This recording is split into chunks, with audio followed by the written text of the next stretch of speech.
every excuse, it comes from nothing. It means nothing. So each day that you come here, everybody got something that they got to deal with that they overcome, but you got to ignore when you come in here and get ready to work.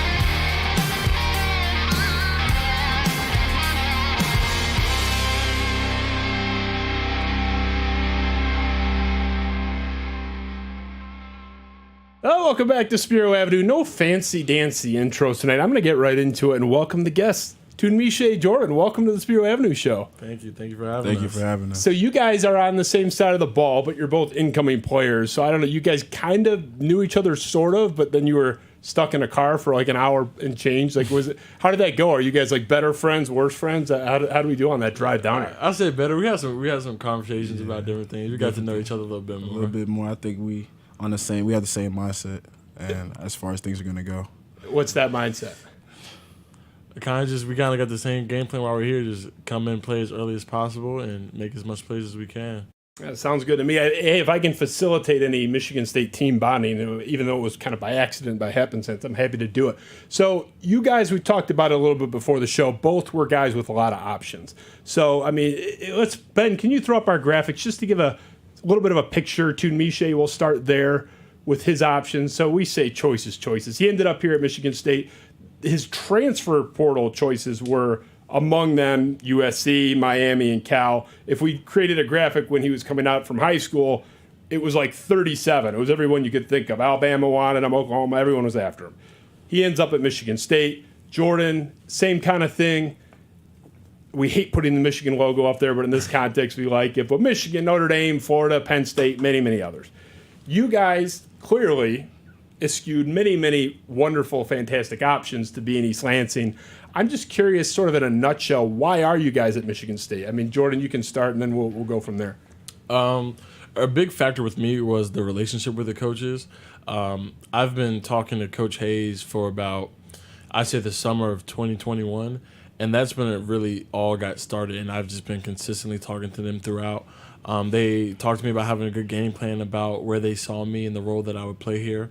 And and my family loved it because, my mom on Twitter, she loves it. So everything kind of together just solidified that decision. Your mom's more famous than you are. Is that kind of rough for you? You're supposed to, you got all these coaches, high profile guys that have yachts and 3 houses, and your mom is totally trumping you in the Michigan State fan base. It's got to be a little rough, right? Nah, I love it. I love to see her interact with the fans and stuff like that, because at the end of the day, it benefits both of us. So I love to see it. Yeah, she's awesome. I mean, she's like universal 100% approval rating in the fan base. I don't know anyone that could not like your mom. But exactly. I mean, Tunmise, you're in the similar situation, a little bit different, obviously coming as a transfer as opposed to a rising freshman. But both times you had options. The first time you ended up at Texas A&M after looking at Ohio State originally. Mm-hmm. Why are you here right now at Michigan State? For me, primarily the biggest factor I think would be BT Jordan. When I hit the transfer portal, I knew kind of beforehand I would have a multitude of schools I could pick from. And when I finally hit the portal officially, BT hit me up. He was the first person to hit me up. He said, "Hey, look, bro, you already know what it is. You feel me? Like, it's time to go." And he's been with me since freshman year of high school.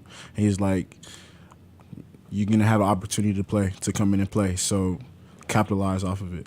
That's what I'm primarily worried about. Like, film, if you watch from college, from high school, film is what speaks volume. So if you can put out good tape, that's what matters. So I'm here on a mission with the guys to establish something, be another form of the Spartan Dogs and just take over the Big Ten.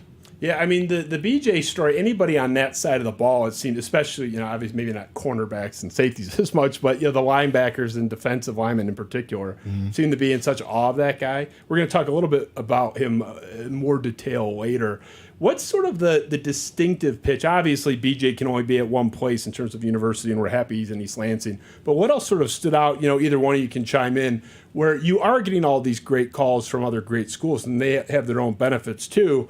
And yes, Michigan State's a great place. I obviously like Michigan State. It's everything around you is Michigan State. But what sort of stood out? What does Michigan State have that you didn't see elsewhere that you wanted to see?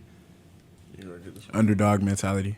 You like the underdog mentality. I love the underdog mentality. I feel like at certain other schools, people believe stuff is like entitled to them, or because they've done this or that it's supposed to be a certain way all the time, which we have here too. But I feel like how other fan bases, especially like in the Big Ten, how they view us, they don't even really view us as like real contenders or as people that should be in the running for things. They kind of, especially with history, how things have been going the past couple of years, they kind of forgotten about Michigan State. So when I first touched down on my official visit, I could tell from like everybody that's here, like they really are locked in and they really want to be successful here. So that underdog mentality, I feel like was something I was missing prior to being here. That's interesting coming from you, just based on your pedigree and your background, because you're not sort of the prototypical under-recruited, two-star scrappy guy. I mean, you were a decorated prospect, a decorated recruit that everybody wanted. I mean, if Nick Saban and Oklahoma wanted you. I mean, to put it in perspective, in research for tonight, there is a prominent Oklahoma show, like online TV show, and they had a debate where they were having a serious debate that you may be more important than Caleb Williams in terms of committing to Oklahoma. I mean, that's your sort of profile coming in. So I think that's kind of interesting that you're not the scrappy underdog on the face, but you kind of have that innately in you. Is that kind of your take on that? You have to, especially when people have been down you your entire life. If you feel like you've arrived, that's when everything is gonna fall to pieces. You gotta always have that mentality that somebody right now is working right now. It's somebody doing push-ups in their room, somebody doing jumping jacks, and somebody doing crunches. It's somebody working right now, and they're always trying to be better than you. So it's like life's about competition. That's something my dad taught me. It's something my mom taught me. Like, you got to compete. And if you think that you've arrived, that's the moment that everything is going to fall to pieces. So zero sense of entitlement on that side of the table. I mean, Jordan, you're cut from the same cloth. Everybody wanted you too. Do you sort of have a chip on your shoulder? What distinguished Michigan State from other schools? Kind of what's your take on that? I'll start off with the Michigan State thing. Kind of a non-football related type deal is excluding Notre Dame and Marcus Freeman is their new head coach as of last year. Mel Tucker, out of the top schools that we had, was the only black head coach out of all the schools. And for me, I want somebody that is going to be leading me to kind of be able to understand the things that I might go through as a black man and as an athlete. So I feel like that was a big thing with me to picking Michigan State as well. And like he said, he hit really all the parts about you can't get too high upon yourself with the recruiting and the rankings and stuff like that. Because like you said, there's always somebody trying to catch up to you. In the moment that you can get complacent with the position that you're in, that's when people start catching up to you. So you just got to keep that mentality. I'm blessed and fortunate to have all the rankings and all that stuff, but I'm at a different level now where that stuff really doesn't matter. So I just got to keep striving. Always got to find that next level of what you're reaching to. And even aside from Mel Tucker, which is a valid point, of course, but in terms of the Power 5 schools, is Michigan State the only one that has a black head football coach and a black athletic director? I mean, I think I did see something about that. It's either we're either the only one, or maybe there's one other one. I mean, first of all, the second you have a black head coach, you're already down to like 4 or 5 in the Power 5. It's an ongoing problem. But yeah, to have the double dip, it's a real point of emphasis there. It's not hiring because that, but they really embraced. Michigan State was one of the first to integrate, and the whole that was a really big part of the fabric. I mean, they were on the right side of history, to use the cliche there. So I do think that matters to a lot of people, and that you're not the first person to say that on this show that matters to you. Right. So I mean, you guys kind of mentioned a little bit that you saw what was going on at Michigan State and the perception being a little bit down based on the prior high from 10 years ago or so. I've heard sort of mixed responses on this, but the players tend to say the same thing. You see 5-7 last year. I'm sure you had some concept of what happened on the field. It wasn't the most fun season ever, for a multitude of reasons. Were you discouraged at all? You're looking at, obviously your final decision came after the fact, but Jordan, you were an earlier commit, but were either of you guys discouraged or concerned at all by saying, oh shit, what am I stepping into? This is a 5-7 team. What am I going to end up doing up there? For me personally, you kind of want to go into a situation like that where, you're great, you want to go to a winning program and stuff like that, but before the season that Mel Tucker got here, it was first season, if I remember correctly, they didn't have as good as a record as they did when they went 11-2 and won the Peach Bowl. So it's not an impossible thing that for a program to turn around in a year. Coach Tucker's a great coach. I mean, he'll do it. He can do it again, and that's the process that we've had so far going. And during the off season, is to prepare to go 11-2 and better. So during my recruiting process, it didn't have much of a factor for me deciding whether or not I wanted to come. I made that decision, that commitment back in the summer, and I stuck with it. So. And I mean, Tunmise, yours came in December, I think, right? Mm-hmm. So I mean, the finish line was there. Mm-hmm. Obviously, you weren't discouraged because you stepped into that with the full deck of cards in your hands. Mm-hmm. But was that a cause for any concern before you made that decision? Not at all. So freshman year of high school, I wasn't on varsity. Played on a freshman team. Our varsity squad went 0-9. We didn't win a single game. Oh. So my sophomore year, I had to walk in, and it's like I could have transferred to a different school. I could have transferred to our rival school across that's known for winning state championships year after year. But I was like, man, I want to stay with the guys and let's build something here. And we went 10-3, then 11-2, and the rest is history. So it's like transforming a program isn't something new to me, or being a part. I'm saying it's not me, but being a part of the transformation of a program isn't something new to me. So I'm not opposed, or I'm not scared of the unknown. You just got to make history every single day. Dan Wetzel of Yahoo Sports came out as one of many critics this year. Sometime in November, he wrote multiple negative articles about Michigan State this season, and there's some fair game there for sure. But he came out and insinuated that the recruiting momentum was going to really suffer. And how can Mel Tucker overcome this? He has a huge challenge ahead to convince recruits that my contract's on a punchline and all this nonsense. And then Michigan State ends up with, historically, objectively, the best recruiting class in its history. How do you think Mel Tucker overcame that? Why did it not matter sort of at large to other recruits? I know you can speak for yourself, which you've done, but how did he manage to overcome that to where everyone is saying, and Wetzel wasn't the only one, oh no, the program's in trouble, recruiting's going to suffer, to not only were they okay, they had the best one they've ever had. How do you think he navigated that? To be completely honest, and it might sound weird, but honestly doing nothing. The way he recruits, it's so personal, and he makes you feel like this is a place where you need to be. I've shared this a couple times, but when I came on my first visit in the summer of 21, we sat down in his office, and I asked him some tips, and I was like, what are some things that you would like to see me work on for this next coming season? And all he did was grab his remote and cut his TV on. And my highlights were already up there. Like, he had been watching them the night before, and it was early the next morning too. So, he just makes you want to feel like this is home. This is where you need to be. He doesn't do anything crazy. He just makes you feel. He's real personable. It makes you feel at home. What's your take? I think it's also experience. He's been at a number of other schools, the big time schools. So his experience, he knows what it takes to win at this level. So when you see his pedigree and his resume, it's not, you can't really get too nervous or too worried about the future. You know that like he's in control and everything's gonna be okay. Yeah, he seems to, and I talked to, I had Darius Snow, Xavier Henderson, and Jacoby Woodman all on the show together.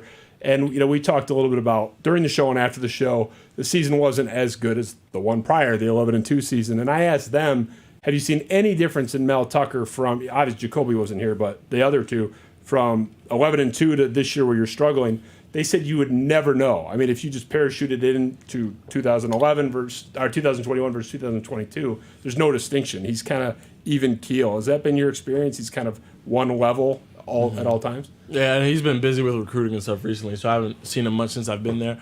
But the times that I have seen him, he's the same level-headed. And that's kind of the quality that you need to have, especially as a head coach. You can't let moments get too big or moments get too small. You just got to stay neutral at all times. So That's any leader. You just, as things come and go, you gotta stay center line. You can't, because as soon as if you show too much emotion or start freaking out, then everybody around you that's underneath you, so to speak, under your management, they start to freak out too. So you have to have that even keel kind of attitude, and Coach Tucker definitely has that. I want to transition to this. This is going to be a little bit self-indulgent, but I'm a sucker for cryptic tweets, man. And Tunmise, I don't know if this is a line from a movie you were throwing out there. Like, Ben, can you throw that up? I'm dying to get some clarity here. This is your pin tweet when you committed to Michigan State in late December. Quote, "Giving out favors held me back, standing on business now." Can you decipher what that means? I'm not gonna go into too deep.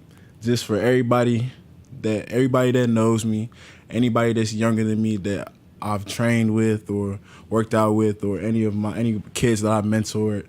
And life is about, one, taking risks, rolling the dice, and then two, business. I mean, like, business is business. That's the bottom line. So if you see maybe something was good at the beginning and maybe there was a little bit of adversity, sometimes, first of all, there's nothing wrong with fighting through adversity, but sometimes certain situations aren't the best for you, and you know your reasons behind that situation not being the best for you. And you don't take anything personally. You can't. It's just business at the end of the day. And that's what everybody warned you. Your high school head coach warned you about that. Your little league coaches warned you, like, it's a business at the end of the day. So don't get too caught up into the mix. Just understand your platform, understand what you have done, understand that you have provided a little bit of a body of work for you to go out and seek a new opportunity. And if that's where you're being led, if that's where your heart's leading you to, then go and seek out that new opportunity. Like, you only get one life. You gotta take a risk. When I saw it, I read that as you're coming in with a little snarl, little something to prove. Is that fair? It's always something to prove. When I was at my last school, it was something to prove. I wouldn't have gone on the field if it wasn't something to prove. It's always somebody that's trying to replace you. It's always something going on in the background. You just got to prove yourself every single day. Not just to the outside world. It's just prove yourself to yourself, because that's who you started. That's who you've been with since the day, like day one. You just got to prove what you said was going to happen is going to happen. You just got to make it come to fruition. Let's stay on your Twitter account, but in a more friendly, favorable way, because I'm curious for both your answers to this sort of framing. Ben, can you throw up the second one? So, quote, "Love this squad. I believe in the vision. Can't wait for everything to come together." This is Tunmise's Twitter account from 3 days ago. Mm-hmm. Tell me, and we'll start with you, Tunmise, because it's your tweet, but I do want Jordan's take on this as well. You say you love this squad and you believe in the vision. Mm-hmm. What is the vision that you believe in? We got to win the Big Ten. Right, Jordan? It's none. We got to win the Big Ten. About. That's all it is. You guys talk about that in meetings? We got to win the Big Ten. You got to speak it into existence. That's what it's all about. I mean, so, like, in a couple of years from now, you're laying the foundation to win the Big Ten, or are you talking about next year? We got to go right now. Come on. We not trying to play with nobody. It's a lot of talented. I got a lot of friends in this conference. A lot of guys at Ohio State, Penn State, guys at the school down the road. I know a lot of people in this conference. There's a lot of talented people in here, but it's like we gotta go. Nobody's gonna remember the bottom of the. No, we gotta go. You feel me? We gotta go. I mean, the studio could surprise you, but this is actually not a Michigan State show. I have Michigan guests on, Detroit Tigers guests on. I have a lot of Michigan people that watch all the state stuff. A lot of people are laughing at what both you guys are saying. I'm just telling you honestly with the Big Ten stuff. When I had Connor Hayward and Kenneth Walker in here, they said they were trying to win the Big Ten and win 10-plus games, go to a good bowl game. And I told them to their face, man, if you guys go 6-6, I'll be thrilled. Mm-hmm. Connor Hayward wanted to rip my head off. And I thought he was just being tough or whatever, but they ended up winning 11 games, didn't win the Big Ten, but they were on the doorstep. So why do you think that's possible? Because you have to understand, most people, if they're not Michigan State guys, are going to say, "Guys were 5-7 last year. Like, what are you talking about? Why? What's your response to that?" I think a lot of people do forget about the 11-2 season that was just prior to that.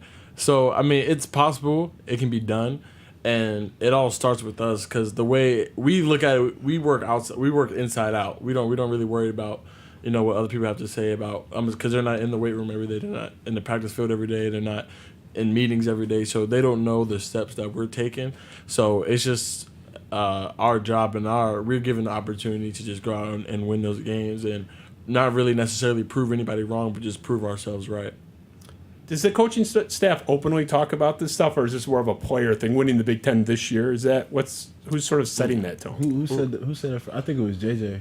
Yeah, I think it was JJ. We had our first meeting, and JJ said it first. JJ said it first, but that's what I love so much about this team. It's a real player-led team. It's offensive coordinator. Sorry to interrupt you, but you mean Jay Johnson? No, sorry. One of our players.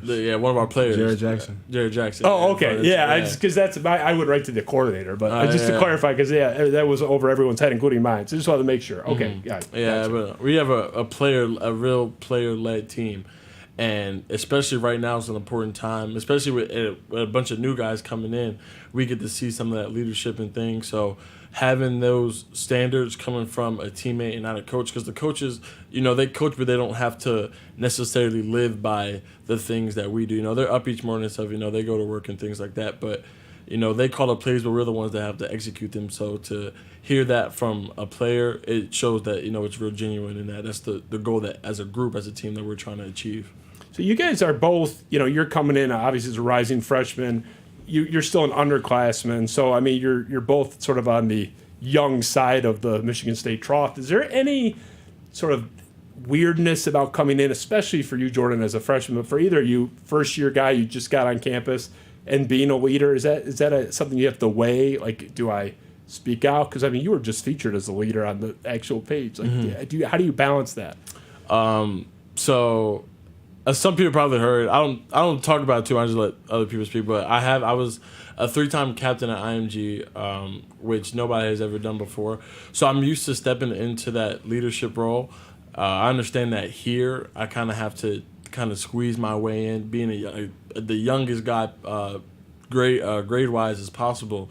So I do the best I can to lead when I can, but also respect the leaders that have been there, who's actually put in the Michigan State work and have earned their spot. So just kind of trying to find that in between of if this is my opportunity to speak out and stuff like that. Is there a player alpha in that building right now? The way when Caleb Williams walks around USC, I heard he's the guy, which would make sense. Does Michigan State have that on this roster? We're all the same. We're all on the same level right now. We're all striving for the same thing. Nobody thinks that they're greater than anybody else. We all come in, we put in the same work every day. So it wouldn't be fair to say that anybody's on a higher pedestal than anybody else. Yeah, I mean, when Bryce Behringer was here, he was the alpha, but he is gone now. So, yeah, I can actually see it being a level playing field. Is that your sort of take on it, too? There's no kind of, I'm the leader, I'm the voice of the team. Everyone looks to one guy like it is at USC? Nah, I haven't really seen that. I haven't seen that when, our leader is pretty much Mel Tucker. Coach Tucker, that's our leader. That's who we look up to. And it shouldn't be anyone that's above the head man, from the team. Yeah, I'm with you on that. I mean, as far as the Big Ten, winning the Big Ten is concerned, it's great that that's the player thing. When Mel Tucker was hired here, and there's quotes on record, he was talking about winning national championships. And he was talking about going after a certain size recruit because he wants to get into the playoff and not get pushed around. The Big Ten is great. We've done that. But Mel Tucker talking about at some point winning a national championship here. I mean, we were talking about eye-rolling about winning the Big Ten next year, but winning the national title ever gets a lot of eye-rolling. I happen to think it is possible. Mm-hmm. There's a lot of pushback on that. Is Mel Tucker crazy, or is that possible at some point? Look who was just in the college football playoffs. TCU. Nobody thought TCU would be there. Mm-hmm. They got destroyed, though. They got run over. Mm-hmm. They got close, but I mean that's close. Ain't recruits. Mm-hmm. Who you bring in? Over 2 of them now. I mean, two of them that all those schools wanted. So yeah, I mean that's a good start.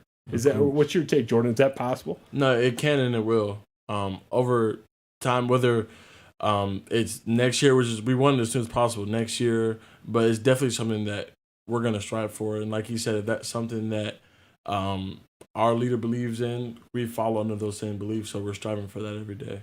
I mean, we were effectively like the Alabama of the 50s and 60s, 6 national championships in that span.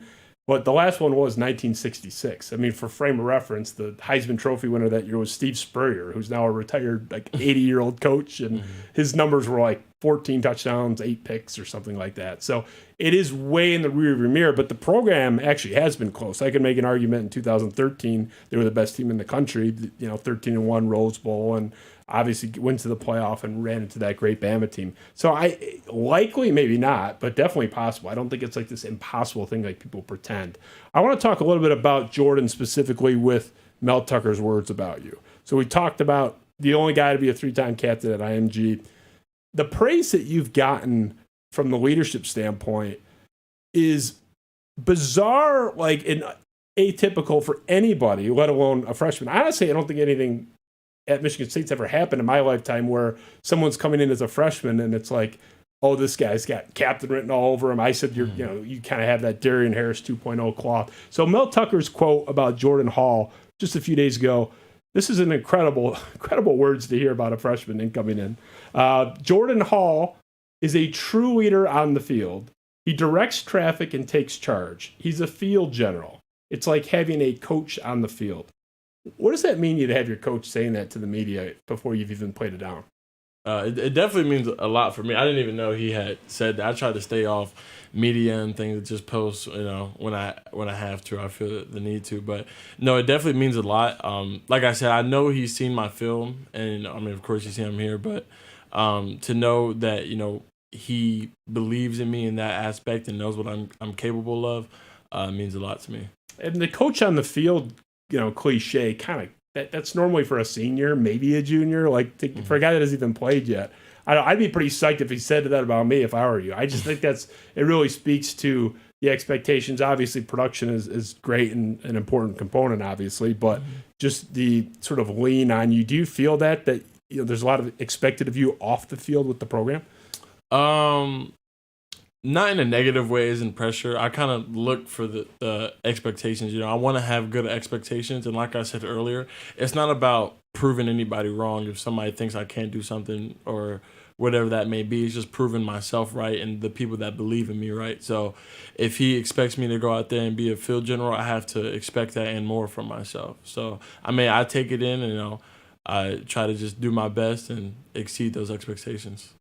I'm going to move to this, and this is going to be careful on the landmines because I'm not trying to trip you up. This could be a general matter, but I would argue, and I think it's almost objectively true, the most interesting aspect of this offseason for you guys is not your side of the ball. It's the other side, specifically the quarterback position. I'm not going to ask you to weigh in on who should be the quarterback. I know you wouldn't do that anyway, even if you had enough evidence to make an informed decision. But there's a debate going on that you can't unseat Peyton Thorne unless there's this massive gap in practice where Kaden Hauser or whomever is just completely outplaying him. And then there's the other sort of side where if Kaden Hauser is 1% better, he should be the guy.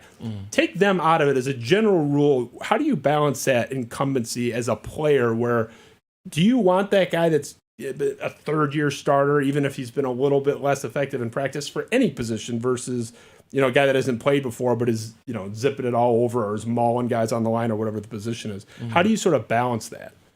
For me, I feel the best player for whatever have a good week of practice, of course, you should be able to play.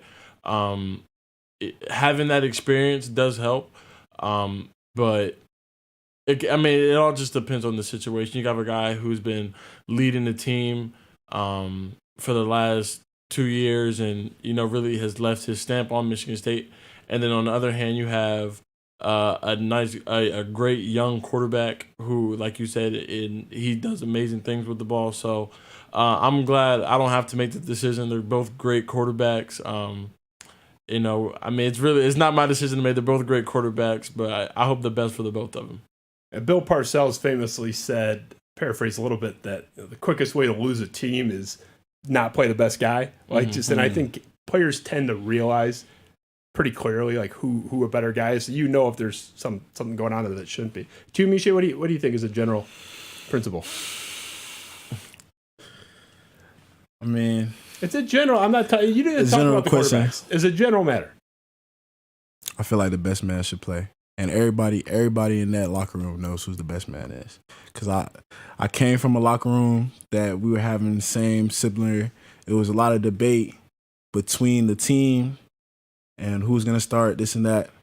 The team, I'm not going to go into specifics, but the team, at the end of the day, they know who they want. It's certain people that are going to want one person, certain people that are going to want another person. But at the end of the day, we have to be all on the same accord. This is our quarterback. Because if we're not on the same accord, it's going to fall apart. Everything's going to fall apart.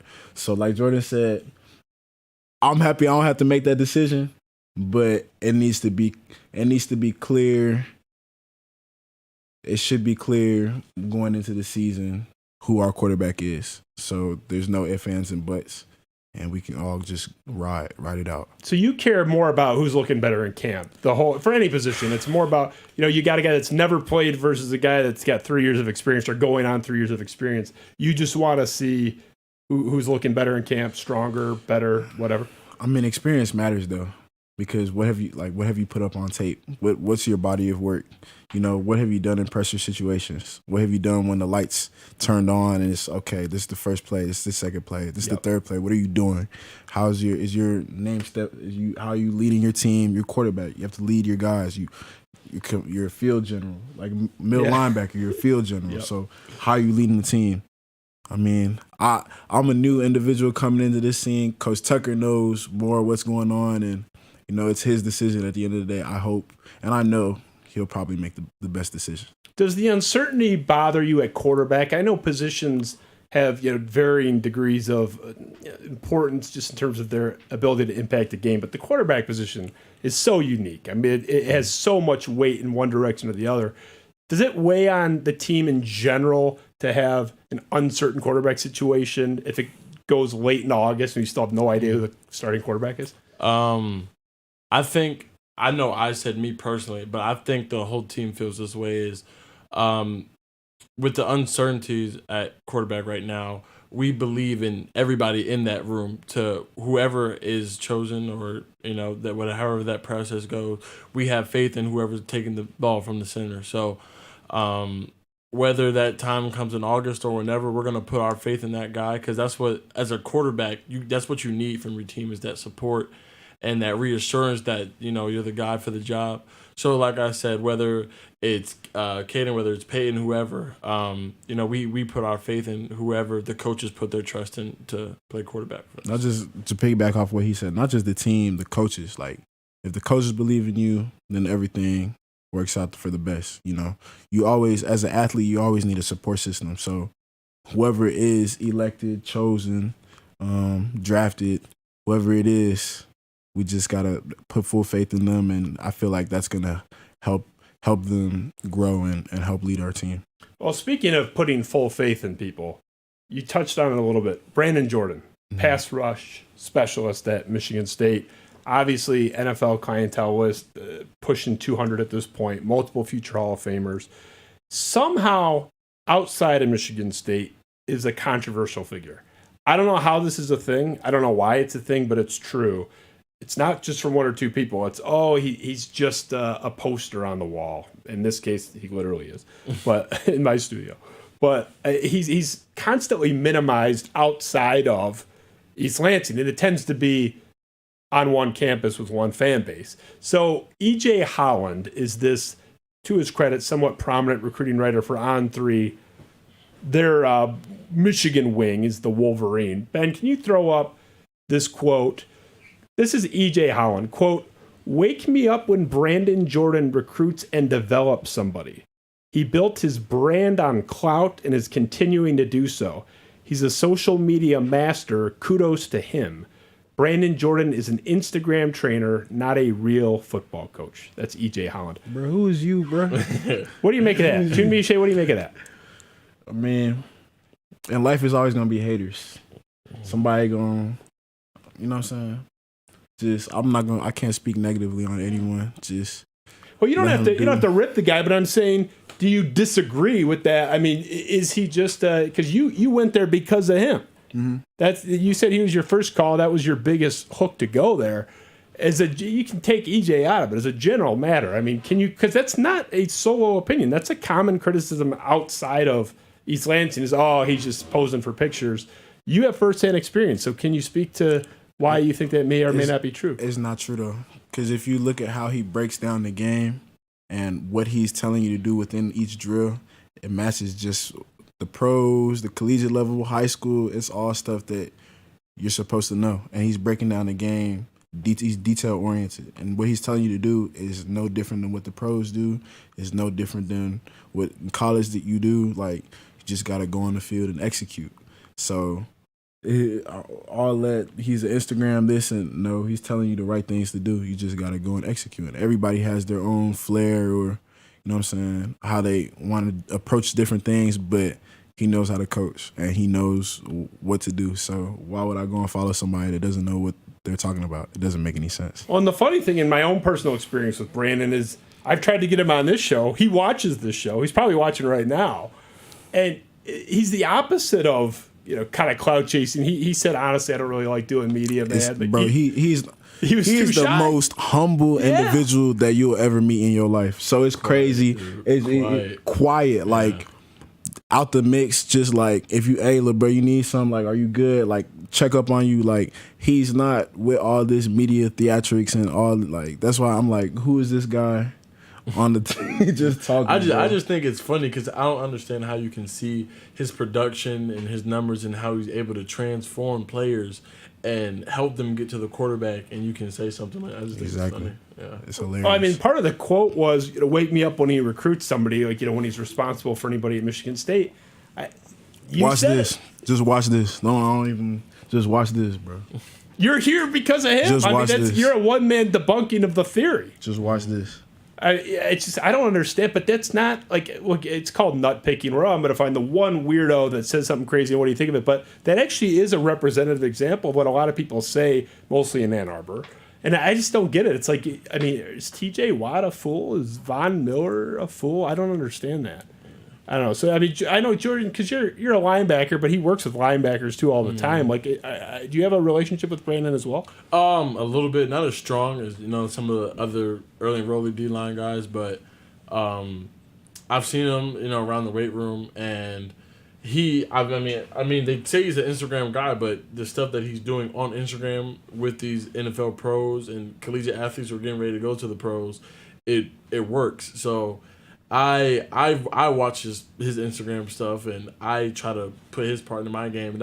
And I mean, it wasn't the deciding factor for me because I'm not a real edge or interior guy, but it definitely has a factor. I want to be as versatile as possible, and being able to add that pass rush to my game. What better school to go to than somebody who has a pass rush specialist?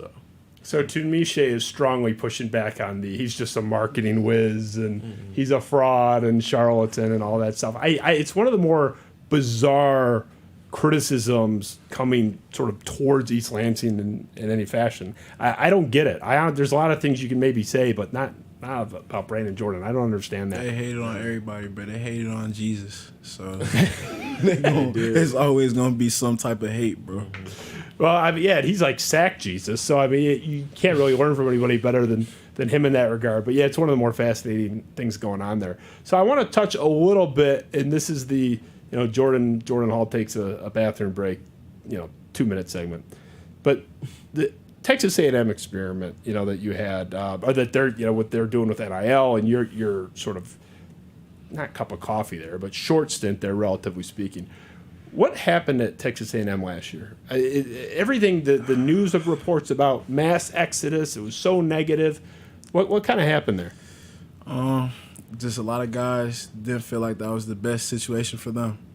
And I was one of those guys. That's the bottom line. I mean, I don't have anything negative to say. I mean, they gave me a platform and an opportunity. I was playing on the biggest stage. So I can't say anything negative about them, truly. They told me how it was going to be. You're going to have to earn it. You're going to have to earn that spot. It was earned. And, things maybe didn't shake out how I wanted to shake out, but that's a part of life. It's adversity, so you just got to fight through it. I still got a lot of friends on the team. There's shout-out Fidel Diggs, McKinley Jackson, Coach E, Coach Price just hit me the other day, just checking up on me. Like, it's still all love, but I just had to move on, and it's nothing negative to say about them. I mean, I was on the field, I was playing, I was making plays, so I mean, there's a reason why they played me. There's a reason why they believed in me. We just, at the end of the season, we just thought different. We thought different things were supposed to be handled different ways, and I mean, I don't have any influence on what they do. I can only control what I can control. So there's nothing negative to say. I love the school, still love the 12th man. I got friends, I got young kids that still, going to A&M. Shout out little DJ Hicks. It's all love. It's really nothing negative to say. I mean, not for you. The national noise was not so kind. I mean, the ESPN stuff, like throw up in the Feinbaum quote. I'm curious just for your take on Jimbo, because I don't understand this. This is Paul Feinbaum from ESPN late last season. Jimbo Fisher has easily done the worst coaching job of anyone in college football this year. He is a whiny, diminished figure. It's no surprise people are running away from that mess. That's in reference to the transfer portal exits. What was your relationship like with Jimbo? Coach Fisher, Coach Fisher was the first. He was the first coach to offer me.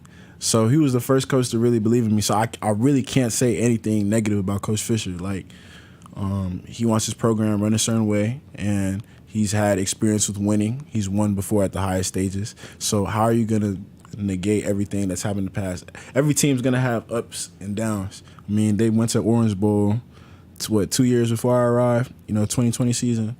I was seeing that as a recruit. I'm like, okay, these guys are on a trajectory. I mean, it was guys when I enrolled as a true freshman that were going to NFL, DeMarvin Leal, shout out DeMarvin, shout out Michael Clemens. I mean, it's a lot of people that get developed, they go to that program, get developed. It's always, with anything in life, any organization is going to be, everybody's going to have their own take or own negative thing or positive thing to say. Coach Fisher always kept it 100 with me. Coach Price always kept it 100. Coach E. All the recruits that talk to me, they say, you have anything negative to say about A&M? I don't. Like, if what one person's cup of tea might not be another person's cup of tea. So in life, you just got to do what's best for you at the end of the day. Was there a certain point in time where you realized, like, I'm probably going to look for an opportunity elsewhere? A certain point in time. Just, was it mid-year? Were you like, oh, man, this may not be for me? Was it end of the year? I mean, when was that sort of realization dawning upon you? Because it came at some point because you're here. No, I mean, end of the year. It was, they tried to stop me from leaving because I was a person that played and they were like, we believe in you. You understand? So they tried to stop me from leaving. My family and I thought it was better to just try and see if something else was a better fit. It's nothing wrong with Texas A&M. I mean, I got guys over there that are going to perform well next season. I got lots of friends on the team.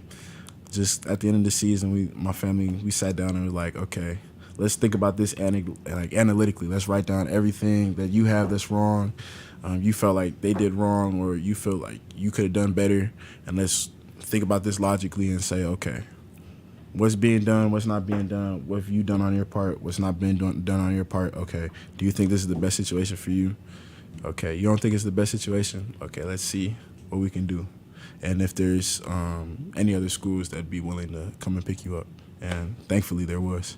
Yeah, I mean, yeah. In very high demand. Yeah, you were not a charity case in that portal for sure. We'll finish here before the speed round. Was the NFL preparation an angle for either you or both you, where Mel Tucker's got NFL experience, BJ's on the staff, like, I want to someday play in the NFL? Was that part of the consideration going to Michigan State? For sure. That's the end goal. Of course, it doesn't last forever, but that's definitely something that I'm striving for, something that I want to achieve within the next 3 to 4 years. So Coach Tucker has, like you said, has NFL experience. He's coached with and for guys who've also coached in the NFL. So, and BT, he trains NFL guys week in and week out. So it definitely has a part to play in why I chose to come here and the developmental piece of that. And what about you, Tunmise? I mean, I want to go to the NFL. But that was a component of the Michigan State appeal. That's what I'm asking. Yeah. Obviously, I know you want to go, and that's you have that trajectory as a prospect and pedigree. But was the ability at Michigan State to prepare you a component of your commitment? Of course. I mean, it was just like at A&M. It's who's going to develop you. You as a player, you can only do so much by yourself. You always need a team. Everything in life, you can't just be a lone wolf. You need people around you to critique you, make you better. So if nobody's critiquing you and saying, "Oh, you could do better in this area, you can do better in that area," how are you going to achieve any of your goals? Mm-hmm. Yeah, I mean, you guys have the NFL dream. I have the dream of someday being as popular as Mama Hall. So we have different standards. Don't we all, man? Don't we all? She's trumping everybody. It's like maybe she should be QB1. Ben, let's go to the speed round.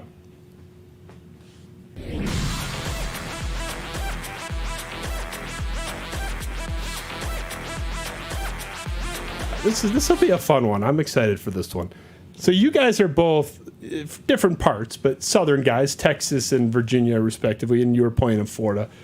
East Lansing, Michigan. Welcome to the cold. What do you make of East Lansing? The town, the weather. What's your take on that? It's cold. It's definitely cold. I'm from Virginia, like you said, but it definitely took some getting used to. The walks to class definitely get me a little bit, but I'm getting used to it. The town is fun. Everybody I've spoken to is very welcoming. So, I love it here. This is home for me. Not just cold, like, it'll be cold. It'll be like 20 degrees outside or 10 degrees. And then -2 degrees. I'll walk outside and I'll see, like, girls going to the bar with nothing on, like, or, like, you feel me? Like, no. I'm like, bro, are you not cold? They're still doing that. Okay. They were doing that when I was there, too. It's cold, like, bro. It's never that serious. For me, never that personally, deep, bro. I woke up one morning, we had an early lift. I looked at the weather. It was -2 degrees outside. Too cold. Negative. If that not even feel like that was the actual temperature. It was -2 degrees. Nah, when I transported my car over here. I remember. I think it was like the second night. I started seeing all the warning lights come on my car. I'm like, bro, why is my car spazzing out? It just wasn't used to the cold. It was so cold. Your car was more rattled than you were. I was like, what the fuck's this? In 2021, we played Michigan and beat Michigan in East Lansing on Halloween weekend. And it was so cold. I mean, Michigan's weird. There's some Halloweens where it's like 60 degrees. It's bizarre, but it was a really cold one. And East Lansing, Michigan State, cold, warm, doesn't matter. Halloween weekend's a lot of fun. I mean, you talk about some of the crazy outfits you'll see, and not just like women. It's like guys will go out in like Borat, like underwear and stuff, like 2 degrees. Nah. State people are nuts, man. Yeah. So speaking of some nut stuff, Mel Tucker's swag is pretty wild. I mean, this is you can't really see too well in the picture, but he's got a encrusted diamond Spartan Dog chain that he's rocking there, and he's always got really nice outfits. His wardrobe is worth more than my house. To what extent do you guys give a shit about this? I've heard mixed. Like kids love it, kids don't care, kids are indifferent, whatever. Like, do you like having a coach that's kind of not just fashionable, kind of cool and chill like that? Mm-hmm. Well, that was the day that night I committed that night, and so I remember the chain. It's a nice looking chain, but. From a leadership standpoint, football-wise, no, it doesn't really have much to do about, performance and stuff like that. But when you are being led by somebody, you want them to have the same values as you. So me personally, I like shopping, I like clothes and stuff like that. To see he has Jordan spinning around in his office. So just, to have that kind of connection, to similarities of things like that, I feel like it's a good thing to have as a leader to – the people that are following you. He's just being himself. Yeah.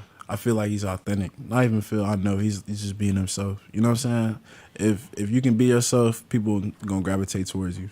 Is that a little more appealing than I won't name a name, but like a 70-year-old kind of traditional, kind of stiffer coach? Like, just having not that he's so young, but just that younger mentality. Is that appealing to you?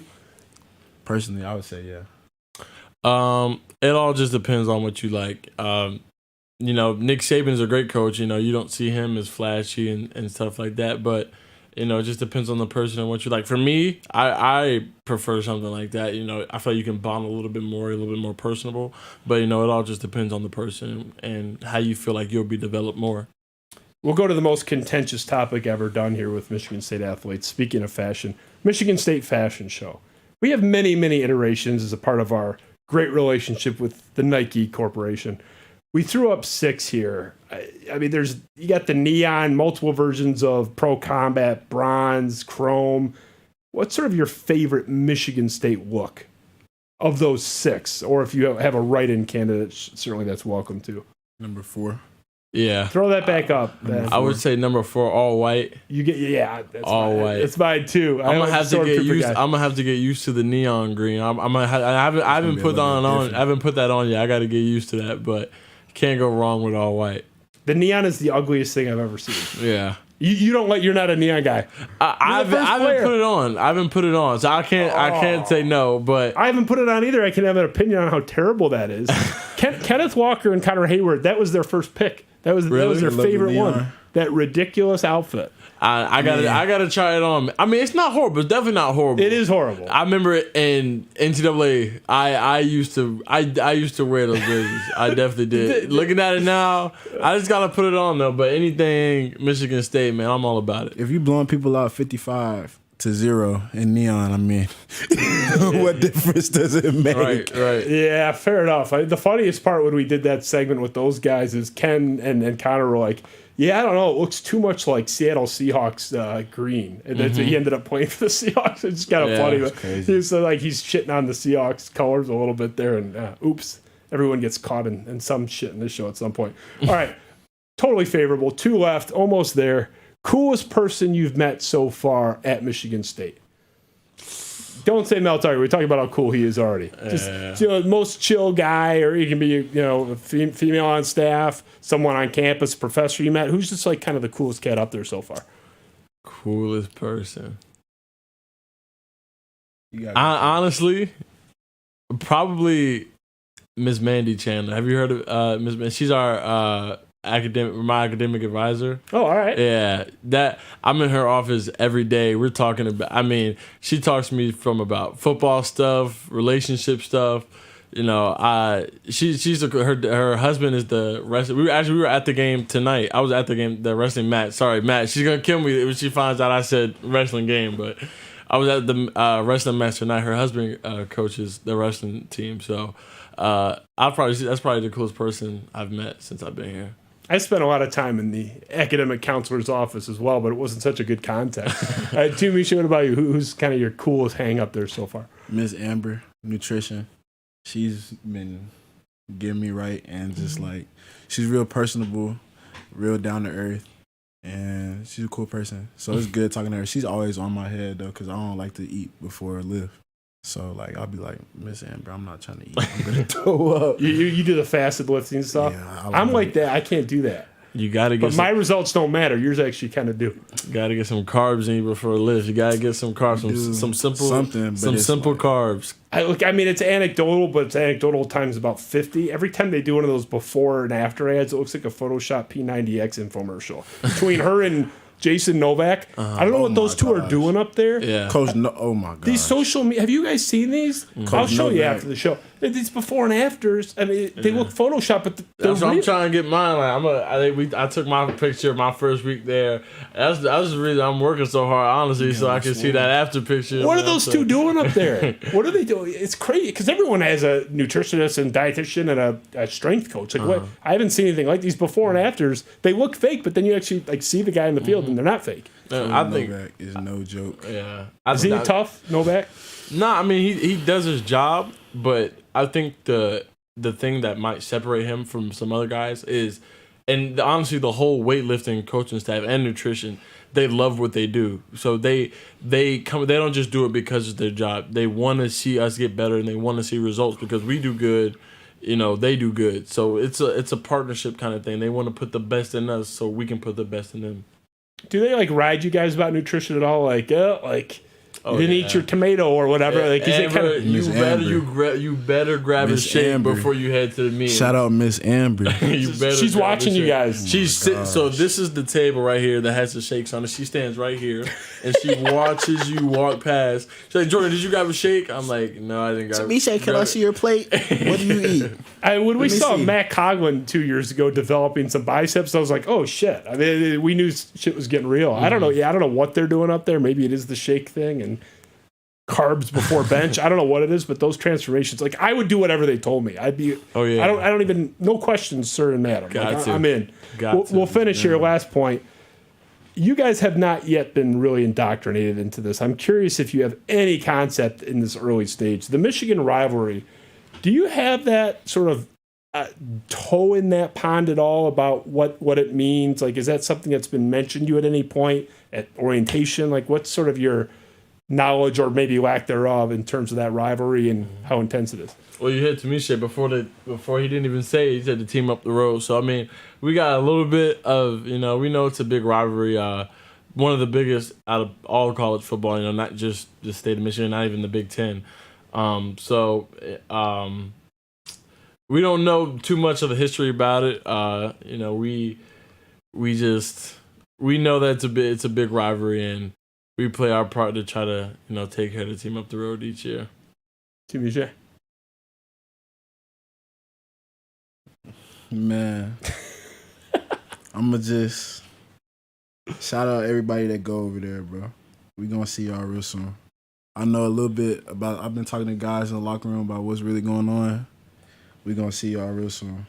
And those little what's the pictures that they snap after the team loses and all the balloons, everybody celebrating. Mm-hmm. I'm trying to recreate that, but be on the winning side. If you catch what I'm not naming no names, but if you catch what I'm saying, then I want to be on the winning side though. I don't like to lose. I mean, do you see the Paul Bunyan trophy across from you that I got to put a blindfold on the guy? That was the compromise because I have Michigan, friends, and they said I can leave him up, but I got to put a yellow blindfold on him. He looks like a hostage. Yeah, I was about to ask you about that when I saw it. Oh, yeah. It wasn't on there before, because we had won the last two, but he had to go blindfold. I can't take him down. Look at what a huge spot that would leave on the wall. No, we'll make sure to get that blindfold off on real soon. Don't worry about it. Yeah, please free him. I appreciate it. All right, guys. I won't keep you. You guys drove all the way here. Like I said, happy to facilitate you guys becoming dear friends by accident, maybe. But really appreciate your time. I know how busy you guys are. When are you guys going back? When's your practice or when's your obligation? Do you guys have to pop in tomorrow morning for an 8 a.m. lift? 10 a.m. 10 a.m. He got it good. He got it good. Wait. I got the 7, man. 7 a.m. Oh, you guys have calls? It's like a Hollywood movie set? Hey, man. You have some different. You guys have different times? Yeah, man. Lifts, man. Lifts, life. Yeah. Do you want athlete life? Yeah. So you committed to the 7 a.m. lift tomorrow? No, not tomorrow. Oh, okay. Next week, but okay. Got to be committed to it. Got to see the results. I need my after picture, man. Yeah, I mean, Keon Coleman did have a 7 a.m. lift the next day, and he stayed late. We were watching the Kentucky-Michigan State basketball game before the show. He was telling me that, but because I was messing around, I was like, let me give me a ride. He was like, man, that's far. I can't do that one. Oh, yeah. He was telling me about that. Yeah, he's made the trip with that lift. Snowstorm. He told me a snowstorm. Oh, yeah. We were sitting there watching the Kentucky game, and I was sitting there with him. I'm like, hey, man, I know you got to go, but at the time you're on this basketball team. Are you cool with watching it? He's like, yeah, man. He's huddled around the laptop, but he's a great guy. I loved him. Yeah, Keon gonna be special. Just he's a leader, and he's about his business, bro. The way he attacks the game, he's detail oriented. He's gonna be a force to be reckoned with. We just gotta unleash him. He's got that wide receiver kind of fuck you thing you want from receivers and cornerbacks in particular. They got that. Kind of a little bit of cockiness, but in a good way. That's what it be. That's my take. Yeah, you're a dog, man. You gotta be a dog. I appreciate you guys both. Have a good trip back. Hopefully, you agreed on the same playlist or something. You guys can. It's like Barbara Streisand. Yeah, I was listening to some AC/DC in the car before. I'm gonna get Alex on the way back. Play some country music. You're gonna play that Virginia twang down there. Yeah, of course. All right, I appreciate Texas, you guys. So great pleasure. I'm looking forward to watching you guys. This year and obviously going forward. And I think it's going to be a great year for Michigan State. A big answer to what was a disappointing year last year. And really appreciate your time. I know again it's a haul, so appreciate you guys both. Yes, sir. No problem. Spiro Avenue Show. Ben, love you. Eric, love you. Thanks for all you do. We'll see you next time. Thanks.